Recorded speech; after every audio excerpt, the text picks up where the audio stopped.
এই হেলিকপ্টারটা কিনেই ফেলাইলাম, স্টারে দিছি, পোলাহান বহাই দিছি, কইছি স্টার দে, আইতে আসি। হ্যাঁ, স্টার হইলে ইঞ্জিনটা গরম হইলেই উঠে যামগে, টেনশন নাই। হ্যাঁ, হেলিকপ্টার আসমানদা ভালোই চলে, কিন্তু মাড়ি দিয়ে ঠিক মতন চলতারে না, ঠেললে নেওয়া নাকি।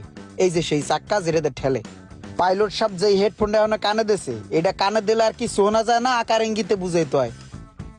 যাই হোক, ইঞ্জিন গরম হয়ে গেছে গা, প্লেন স্টার হয়ে গেছে গা, এখন আমরা চলে যাব। তো আমরা যাচ্ছি হচ্ছে ফরিদপুর সদরপুর, এক ফ্রেন্ডের বিবাহ আছে সেইখানে। আর যেটা বলছিলাম যে হেলিকপ্টারটা কিনা ফেলাইছি, ওরকম কিছু না, এইটা হচ্ছে প্রবাসী হেলিকপ্টারের পক্ষ থেকে স্পেশাল সার্ভিস। তো প্লেনে উঠলে এক ধরনের ফিল পাবেন, আর হেলিকপ্টারে উঠলে আরেক ধরনের ফিল পাবেন। উপর থেকে যখন নিচে তাকাবেন, বড় বড় গাড়িগুলাকে আপনার কাছে বিস্কুটের মতো মনে হবে। দেখতেই পাচ্ছেন, বড় বড় ট্রলার গুলাকেও আইসক্রিমের মতো লাগে। তবে আমি আছি আরেক টেনশনে, উপর থেকে নিচ দিকে চাইলে মাথা হালকা চক্কর দেয়, মনে হয় যে গেট খুলে যাইবে। তাই